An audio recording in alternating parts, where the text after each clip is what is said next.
Yeah, a rude awakening for some living in Clintonville. High winds pulling down a tree, destroying a garage. Now the homeowner left with quite a mess to clean up.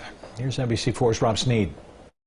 The homeowners told me that the damage to their garage is hard to look at, but they're just thankful that this tree did not end up on their home. You may not immediately notice the damage standing on the sidewalk on East Dundon, but when you step on this Clintonville property, you'll see the mess the homeowners have to clean up. I didn't think it was going to bring down a tree, but there's a big puddle of water back there and a missing tree that'll prove it did. Thomas McKenzie got a frantic call from his wife and ended up leaving work just after 10 this morning. A large tree fell over. Yeah, we did like the tree. We're going to get a whole lot more sun in our backyard now, though. And crashed into his garage. The bricks, now a pile of rubble.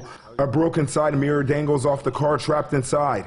McKenzie and his wife are not too upset, realizing that this is all a part of what Mother Nature sometimes offers. It's just stuff, so we'll get it chopped up and removed, and the garage will be rebuilt, and we'll move on. I'm glad nobody was hurt.